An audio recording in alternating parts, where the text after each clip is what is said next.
Benjamin J from BENZTRAINZ with another in the series. Well, follow up on that Lionel 8351 chassis that I have fitted that Caterpillar shell to. So I've got the shell fitted. The rear has tabs that actually slide underneath the motor to lock it in position. I'm going to have to drill a hole right here. This is actually the end of the chassis. Lines up exactly with this tab. So I drill a single hole there, put a small sheet metal screw in it, and the shell is attached to the chassis.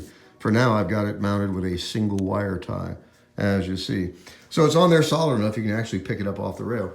Anyway, it actually doesn't look too bad for being hodgepodge together. Interesting thing about it, of course, is the fact that it runs. Now, I pulled the light bulb out of it so it doesn't light up the inside of the shell. Now, this does not have an E-unit. It has a forward and reverse switch. And of course, the switch is now inside the shell. So for now, I'll just run it forward only. But as you see, this is running actually really well. It looks nice. It only took basically a few minutes to do it. So a Lionel 8351 chassis with a Caterpillar shell. So completely changes the locomotive. As you see, it's actually quite striking looking, I think. And it's a genuine Lionel locomotive now. As you see, it runs perfectly with that shell on it. So if I add a headlight, light up the red light on the top, it'd actually be a fairly interesting locomotive.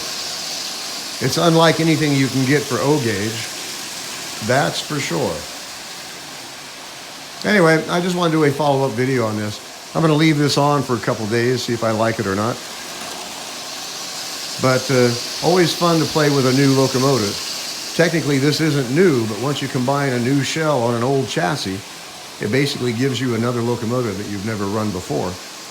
And as you see, this is running absolutely perfectly with that shell on it. So, a new locomotive. That being a relative term. Just want to do a follow-up video. As always, if you have any questions, feel free to drop me an email, BENZTRAINZ@gmail.com. And as always, thank you for watching.